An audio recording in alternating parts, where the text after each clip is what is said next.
Welcome to another In Wheel Time podcast. You got the award-winning In Wheel Time car talk show. You don't want to know what we won. Coming up, we talked to NHRA Drag Racing Champion Angelle Sampey. All right. I'll give you my thoughts on another electric, the Chevy Blazer EV. And Jeff has this week's Motor Minute. Yep. Just ahead on the In Wheel Time Car Talk Show. Howdy, along with Mike, out of this world Mars. We always need more Jeff Zekin. I'm Don Armstrong. Glad you could join us today. Thank you very much. It's hot. Very hot. Very hot. You know, let's check in. Let's check in right now and find out how hot it is in Louisiana. Okay. Angelle Sampey, good morning. How hot is it over there? I haven't been outside yet, but hell hot is probably the best description I can give you. Well, it's pretty miserable here. Yeah, well, it was 100 degrees here with a feels-like temperature of 113 yesterday. Yeah, that's about the same as here. Yeah, that's what I figured as much. Well, it's great to see you again, and congratulations on your success with the Nitro Dragster, the fuel-injected Dragster, to 270 miles an hour. You do that on a regular basis. So let me ask you this. I mean, for all those decades, you raced motorcycles at basically 200 miles an hour as you cross the finish line. What's it like going 70 miles an hour faster?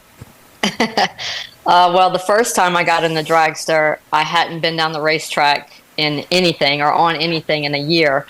And so my first time in the car, not only was I doing something I had never done before, and they gave me a piece of paper with the procedure written down on it. That's how I learned how to do it. Like an old recipe or something. Right on the back of your hand. Exactly. Yeah. The procedure was written down on a piece of paper. So it was literally just sit in the car and go through the process in your mind.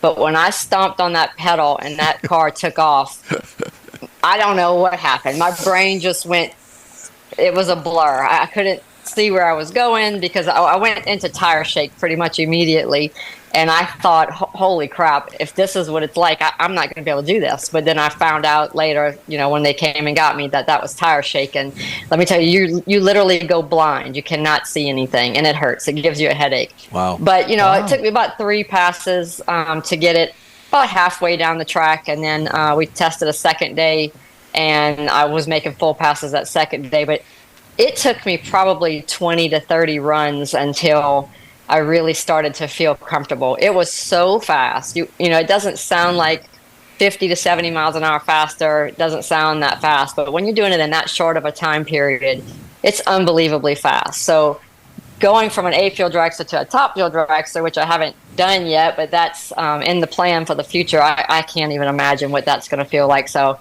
I'm hoping that I can continue to get used to the speed. I'm processing the information really well now, and it's starting to slow down for me, and it's just a whole bunch of fun. I can only imagine. So are you, have you made your way down to the Frank Hawley School yet for Top Fuel? I have not. So I'm all AB Motorsports educated. So Antron Brown is doing everything with me as far as teaching me. And I couldn't ask for a better coach mentor and friend. Yeah, he's just an all-around absolute fantastic champion of a human being. And so he is teaching me every step of the way. He's with me just about, I think there may have been 1 or 2 runs that I've gone down the racetrack so far that he was not on the starting line with me.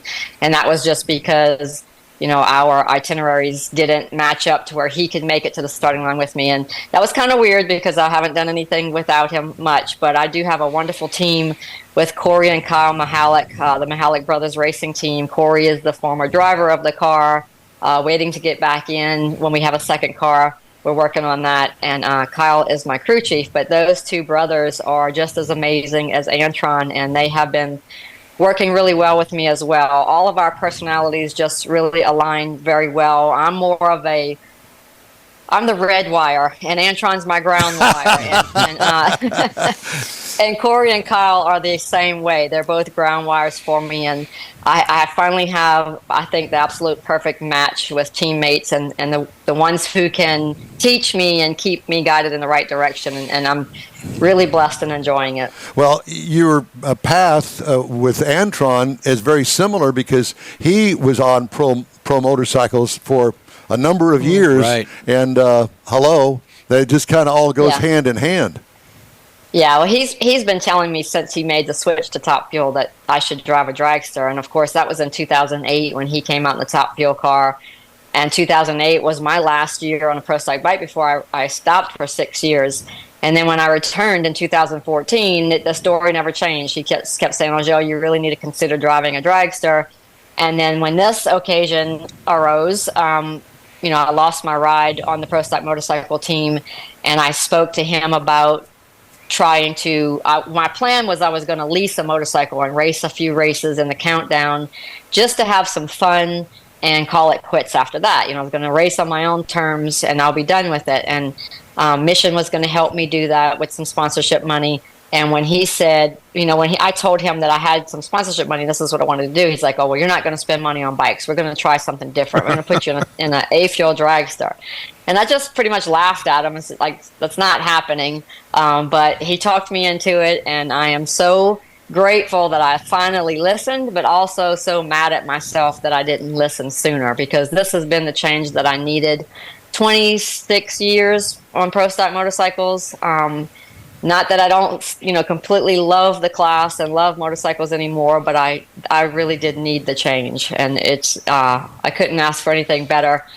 I'm still a little nervous because we're still talking about, moving to Top Fuel, and that's something that we're going to maybe do towards the end of the season, do some test runs and work towards getting my license. But right now, the A-Fuel is enough for me. Well, I have to tell you that it absolutely thrills me to no end. I didn't even think that you were ready to talk about that, but I am thrilled that you're headed toward the Top Fuel category, and can't wait to see you that. But in the meantime, you've been pretty successful with this A-Fuel dragster. Yeah, we've been doing really well. We came off the hit of the season was Dallas when I first made it to the racetrack in competition, outside of just testing. And I had a tough field ahead of me. I was number 16 qualifier. We were having trouble getting the car down the track, but we did make it in, and we had the Samsel Racing team. I think it was Coughlin who was driving the car that weekend. At number 1 qualifier is what they were, and I was number 16. So I just figured, you know what, I get to make one more run. I didn't expect to win, and we got up there and we made it down the racetrack with a really good run, and they didn't, and I got the win and went on to second round and was so excited. And then third round, I had to race Tony Stewart. So oh boy. Then I started getting worried because I had kind of run my mouth a little bit, and I said, when I go to A-Fuel, I hope I have to race Tony. There's that red wire again. That's it. Yeah, I said, I can't wait to race Tony Stewart and kick his butt. Well, here I am. I'm like, great. Now I'm going to get my butt kicked by Tony Stewart. But lo and behold, actually it was second round. I'm sorry, because I didn't go to the final. But we won against Tony, and then I went to the third round and eventually lost there. But moved on to Vegas, had a great race there. I did race Vegas and Pomona in the Samsel car, only because the Mihalik Brothers racing team was not available for those last 2 races. And we did fantastic in Vegas. I went to the final round at the regional, did pretty decent in Pomona. But then I started the season off back with the Mihalik Brothers, and we opened our season in Louisiana at No Problem Raceway, which is a really big event for me, since it's close to home. I think we probably had 50% of the fans were friends and family. So that was exciting. We went all the way to the final round, and I eventually lost to Jackie Frick. And I was pretty bummed because I wanted to win before my home crowd, but was proud of Jackie. She did a great job. But we've had some ups and downs. We were struggling with getting the car down the racetrack sometimes, but we had a test session just recently. We worked those bugs out. And now it's going down the track really well, so we're going to start pushing on it really hard now. We do have the help of Brian Karate and Mark Oswald, who are Antron's crew chiefs, and Antron as well. And then Brad Mason, who's Antron's car chief, looks over everything as well with me. Adrian Long's another assistant on my team that helps. So we have so many good people. It's actually scary to think of how good this could be once we get every bug worked out and I'm 100% comfortable and I start hitting the lights like I need to. I think we're going to be a pretty unbeatable team when we get there. How are your lights today in the A-Fuel dragster? It is so totally different than the motorcycle. I have to do something different. On the motorcycle, you leave with your left hand. On the dragster, you leave with your right foot and releasing the brake with your right hand. But I'm loving it because my reaction times had just gone to hell in my last year and a couple of years before I finished racing bikes. And that was because, a lot of people don't understand what's involved in reaction time on a pro stock bike. First of all, it is the quickest reacting vehicle, in the sport of NHRA drag racing. And you have to combine the vehicle reaction time with the driver reaction time. Well, it's really easy to red light on a pro stock bike. So a lot of times that gets into your mind and you're trying to slow yourself down. Well, it's almost impossible to slow yourself down and still get a great light. So you have to find that happy medium in there where your crew chief can work on the bike and slow it down. And you try to do the same thing over and over. But there's just so much, from where you stage, and you're staging the motorcycle with your feet. So it's easy to move it back and forth, and, you try to be precise. But things were just going downhill for me with that. And you ever seen that movie, The Replacements, when they talk about quicksand? Yes. It says, yes. Yeah, so that's where I was. I got to a point where I couldn't do anything right, and all I focused on was a negative. Like I have this, we call it double clutching, where you go to throw the clutch out, and the signal from your brain to your hand has some kind of brief delay, and your body goes and your hand doesn't, and when your hand does go, then your head throws back, and it messes up everything. And so I was always afraid of doing that. I was always afraid of going red. When you have one of the fastest motorcycles at the racetrack, what starts to take over your mind is what you can do wrong. And I was in quicksand, and I couldn't come out of it. But the car is so different. So the car is, you can hit it as hard as you want to. I mean, when you see yellow, you slam that throttle, release the brake as hard and as fast as you can. You don't have to worry about going red. You don't have to worry about so many things moving on your body like on the bike. So it's release the clutch, the throttle's wide open, you have to tuck, you have to get your feet in, you have to shift in less than a second later.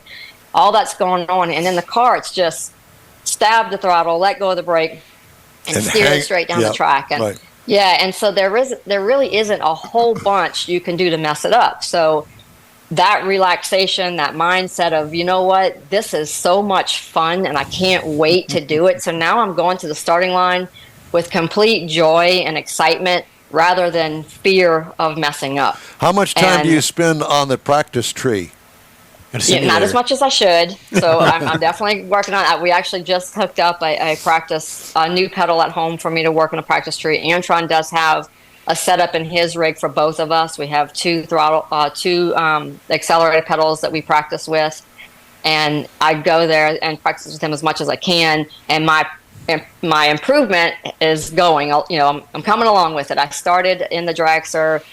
Really hard for me to cut better than an 090 light. It's just getting used to the process and doing what you need to do. And now I'm steadily in the 50 to 70 range, 050s to 070s. So it's getting better. Which is, yeah, it's good. I mean, it's decent. If you watch Top Fuel and A Fuel, a lot of people usually stay around that 040, 050, 060.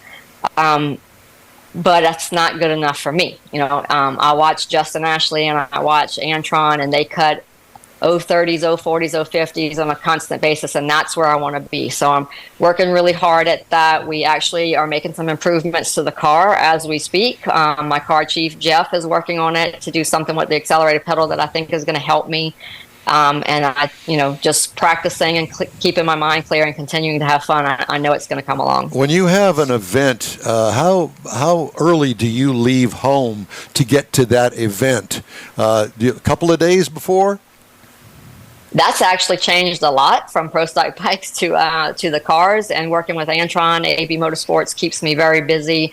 We have some wonderful sponsors, Hanksifers Metal Lubricant Oils, and FVP, Mission, IGTG. All these people keep me busy. So it went from, I would leave late Thursday night, depending on how late our run was on Friday. I would even possibly leave early Friday morning. But now that I'm in the car and I'm so busy doing sponsor stuff and sometimes even testing, or even just getting there because of the delays in the flights these days, I actually leave several days before a race sometimes. So Brainerd's coming up. Mm-hmm. I wouldn't normally leave till late Thursday night. I'm leaving Tuesday night because I have a sponsor appearance and visit with FVP, so I'm looking forward to that. We've been doing a lot of fun things, and if anybody knows Antron, they know how much he works and how much he travels. I'm doing just about everything he does with him, so we can engage with all our sponsors and try to build bigger and better relationships for the future. Because like we mentioned a little bit earlier, our aspirations are to move to Top Fuel. Antron wants a 2-car team, and that takes work, sponsor relations and getting out there, and sitting at home till late Thursday night's not going to cut it, so I get there as early as they need me. Well, I think that you'll be missed in the zoo if you don't get there at least 2 or 3 days party in the zoo at Brainerd. Sure. We have every intention of making it to the zoo at some point this weekend. We usually do make a drive-through with FVP there because that's one of their home track. They do a lot of stuff there. So we'll probably get in like a side-by-side and make a round through the zoo and have a good time. Probably on, I think we did it on Saturday night last year, so we'll see what happens this year. Well, it sounds like tons of fun, and we follow you on Facebook. We follow you everywhere. It kind of is creepy, isn't it? We don't mean it to be creepy, but sometimes it just is. So I have to ask if she's already cleared a space on a shelf for her first Wally on that. Well, exactly. Yeah. Well, I have Wallies in here in my living room, but I have 46 of them, and they are mostly on my staircase going up to the little bonus room we have upstairs. So I don't have a whole bunch of room, but I promise you, when I get that first Dragster Wally, I'm going to set a really nice place for it somewhere. Well, the Emmons brothers were kind enough to give us a Wally that they won up in Dallas at the Motorplex, and so we've got that on display here right behind us. Angelle, it's great to talk to you, and we wish you the best of luck. We follow you all the time, and we follow your Facebook stuff all the time as well. So best of luck to you, and keep up the good work. And we're looking. Hopefully, we'll be able to see. Are you going to go to the big race in Dallas in the fall? Oh, absolutely, yes. We so I didn't race like full time the beginning of the season. We kind of took it slow. We had a race, had like 5 weeks off, had another race, 4 weeks off. But now we are in the full swing of things. The only race I will not be competing at for the rest of the season is the St. Louis race, and that's only because NHRA doesn't have top alcohol dragster at that event. But we will be doing the rest of the events. Dallas is a big one for me as well because it's close to home, but a lot of friends and family do go to that one. So I'm looking forward to it. It's an awesome race, too. And if you guys have ever been there for the whole week, there's so much going. The Stampede of Speed is really spectacular. Yes. They do a good job with that. Yeah, so. most definitely. And then my race team, the Mihalik Brothers, have never done the West Coast, Vegas and Pomona back-to-back, and that was a bucket list item for them. And I'm so grateful that they're willing to travel all the way from Ohio to the West Coast to do that because, ending the year with the car and the fans that I have there is going to be really fun. But I just want to say again, I want to thank Hank Stiffer's Metalworking Lubricants because they are the ones that stepped up this year. We started the year with all associate sponsors, and we were just getting by race to race. We didn't know how much we would be able to complete the season. And Hank Stiffer stepped up and took over the primary sponsorship position, and they have been absolutely wonderful. So if any of you guys out there work with metal, have a machine shop, if you're not using Hank Stiffer's lubricants, please give them a call and give them a try because I am out here continuing my 27-year career because of them, and I couldn't thank them enough. Well, we thank you for joining us this morning, and we're going to see you in Dallas in October, and we're going to have a actual golden invite, I know, from Antron in the hospitality suite. And we'll Absolutely. We'll yeah. And if he doesn't, you got it from me. I'll be there. Come on over and see me. But yes, I definitely like to see you guys in person and hang out for a little bit. We love you. Fantastic. Take care of yourself, and thanks again for joining us. Thank you, guys. Thanks Thank for you, having Joe. me. You bet. Fantastic. She is so much fun to talk to. Absolutely. Hey, you can catch the In-Wheel Time Car Talk Show 24/7 through the iHeartRadio app. Just look for In-Wheel Time Car Talk. We also video stream our live 2-hour weekly show on Facebook, YouTube, and InWheelTime.com. Podcasts available from your favorite podcast provider. The N-Wheel Time Car Talk Show continues right after this quick break. Pro-Am Auto Accessories has been serving Houston's auto enthusiasts since 1984, providing world-class products for sports cars, European sedans, and American muscle. Pro-Am is known as the place to go to find exclusive and hard-to-find parts and accessories. Pro-Am is one of the very first distributors in the USA for brands such as Recaro, Redline, Momo, Corbo, and Simpson. Located in the heart of Houston's premier retail aisle and service corridor, the Galleria area, Pro-Am's walk-in storefront includes an 8,000 square foot warehouse, showroom, and installation bays. Pro-Am not only sells parts and accessories, but also offers installation and service. Pro-Am is now reaching a worldwide audience through Pro-Am.com, taking its local reputation to the rest of the world. At Pro-Am Auto, you'll be dealing with a small group of professionals who truly want to help you with your automotive needs. If you don't see what you're looking for on the website, call and Pro-Am will lend you a hand. Pro-Am Auto, 6125 Richmond at Green Ridge in Houston's Galleria area. Call them at 713-781-7755. Want to feel good about something special you did for someone special? In Wheel Time and the original Lupi Tortilla group of Tex-Mex restaurants have joined together to help a very worthy cause, God's Garage, a Christian-based 501c3 charity. We know there are lots of places and organizations out there where you can donate a car, truck, or SUV, but we're asking you, our car enthusiast family, to consider donating to God's Garage. Visit godsgarage.org and learn about its mission, the women that have been helped, how each one is screened, and about their Restore You program. A car donation is an easy way to make a difference in the lives of others. God's Garage needs good operating vehicles, but will take all types in working and non-working condition. Make your heart and soul feel good by donating your gently used vehicle and help support single mothers, widows, and wives of deployed military at godsgarage.org. Welcome back to the In-Wheel Time Car Talk Show on this Saturday. A hot Saturday. Hot, hot, hot. It's hot. It is that. It's very hot. Hot. Turn the air conditioner on here in the studio yesterday at this time. Oh, my. And it's not cold in here. No. It's set at 60 degrees in here. It's working hard. It is working hard. We got the fan going. We're just trying to make it to noon. And that's our biggest fan.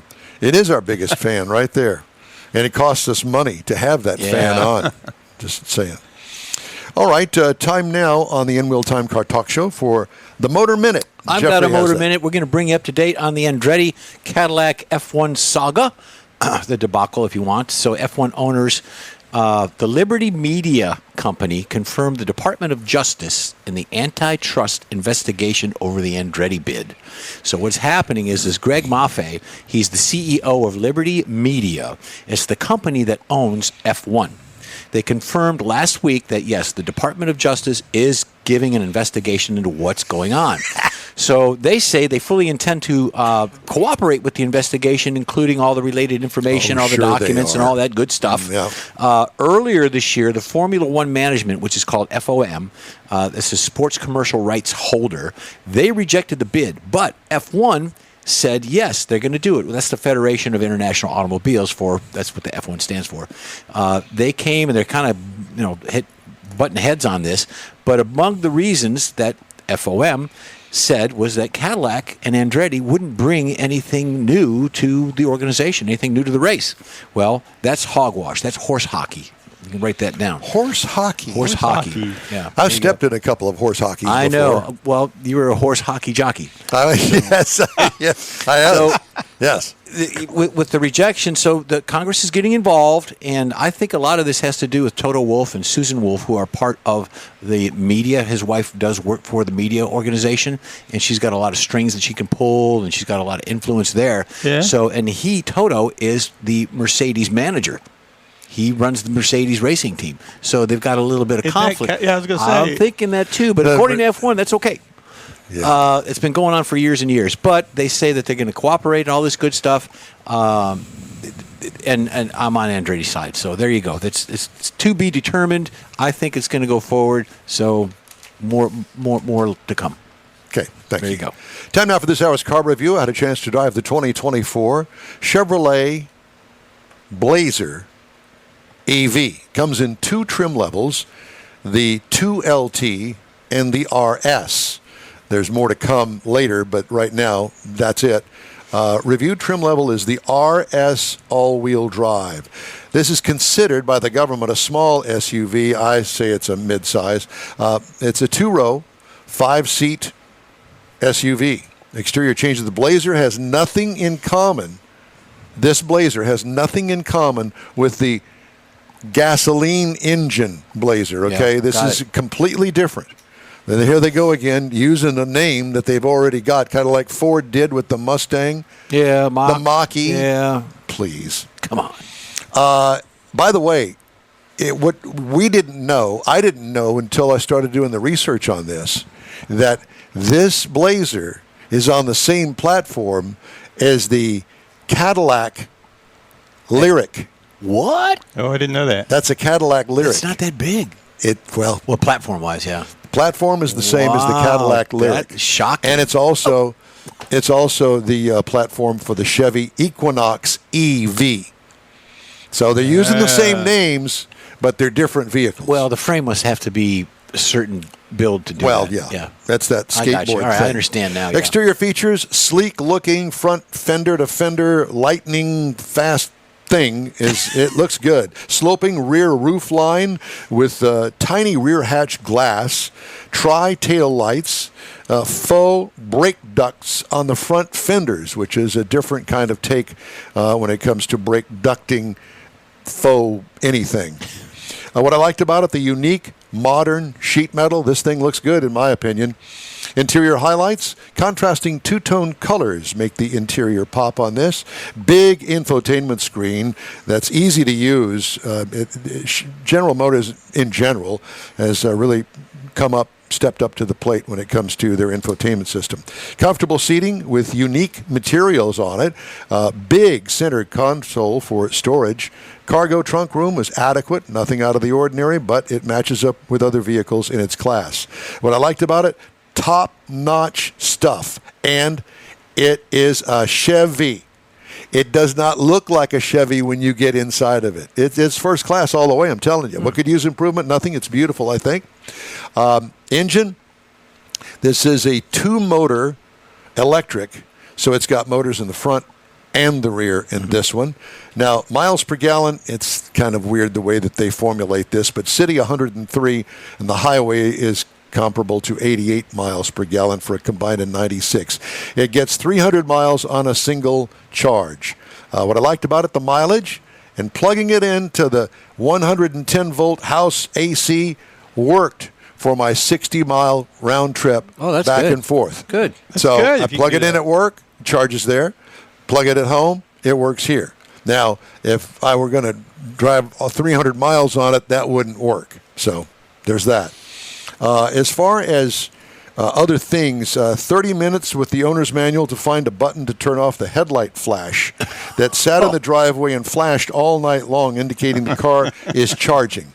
So you have to drill down into the menu to turn that feature off. Why would you have that feature anyway? It's strictly a PR thing, I think. But the whole night long, I thought, it's going to storm. I look out and see through the blinds, the flashing lights in the driveway. You thought it was... Think it's going to be a storm. No, it's the car because I've got it plugged in. Who dreamt that up? Put a little dot on the It dash. gets A+ for the ride quality. Okay. Comfortable ride, handles well, A+ all the way on this car. Base trim price, $56,200. Prices tested, $60,710. Base model price, $48,800. Competitors, Mustang Mach-E, $39,995 is where it starts. Tesla Model Y starts at $42,990, and the Kia EV6 starts at $42,600. That's my review of the 2024 Blazer EV RS all-wheel drive. Go check it out. I think that you'll be impressed as well if you're looking for an electric. You wouldn't compare that to the Cadillac version?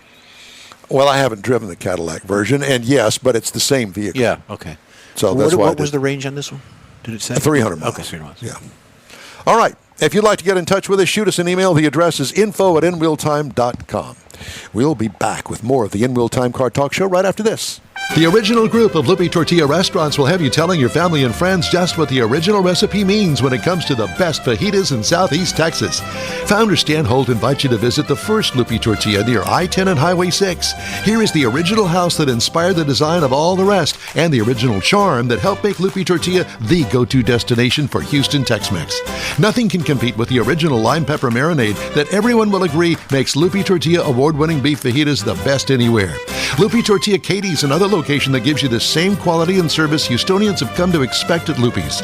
It's located on 99 the Grand Parkway at Kingsland Boulevard in Katy. Find yourself in Aggieland? Head to the Loopy Tortilla in College Station. Located just around the corner from Kyle Field, it's a great place to enjoy those famous frozen margaritas before or after the game. Going to Louisiana, the Loopy Tortilla in Beaumont is on I-10, so you can't miss it. The original group of Loopy Tortilla restaurants has the best Tex-Mex anywhere, and you're invited anytime. Your car is a direct reflection of you, so don't be satisfied with color fade or a dingy, dull appearance. Get rid of those terrible automated car wash scratches. Gulf Coast Auto Shield is your Save the Paint company.